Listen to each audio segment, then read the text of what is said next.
HCl or one molecule of HCl can furnish one H plus ion on dissolving in water. So per molecule you have only one H plus ion, so its basicity is 1, or in other words HCl is a monobasic acid. H2SO4 is a dibasic acid, or its basicity is 2. Basicity is a number, is 2. Why?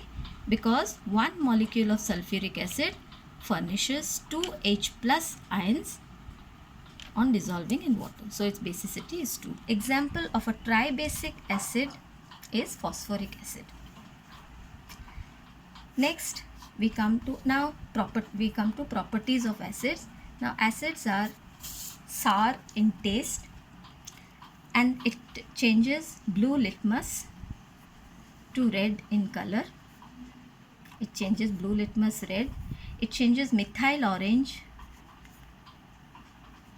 to pink, and phenolphthalein, which is a colorless indicator, it remains colorless in an acidic medium. It does not change its color. Now acids like sulfuric acid and nitric acid, they have a corrosive action on skin. Then for preparation of acids, children, you have those preparations in all other different chapters which you have to study. The equations, you have to by heart the equations and the observations. Let's just go through the uses of acids. Now citric acid is used as a food preservative. Tartaric acid is used in baking powder. Then we have boric acid used for eye wash and washing of wounds. Then carbonic acid is used as soda water in aerated drinks. Then oxalic acid, it removes ink stain. And of course HCl acid, which is a very important laboratory reagent. That's all in acids. Now let's go to bases. Now bases are defined as compounds which react with an acid to form salt and water only. I repeat, this word only is important.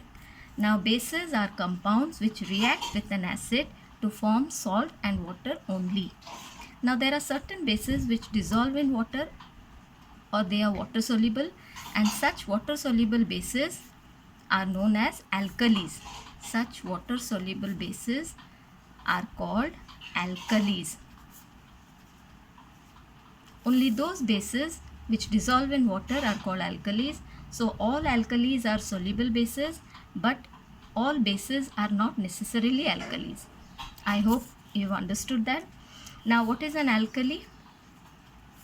Now alkalis are substances or compounds which will dissolve in water to form hydroxyl ions as the only negatively charged ions. Hydroxyl ions or OH minus ions as the only negatively charged ions.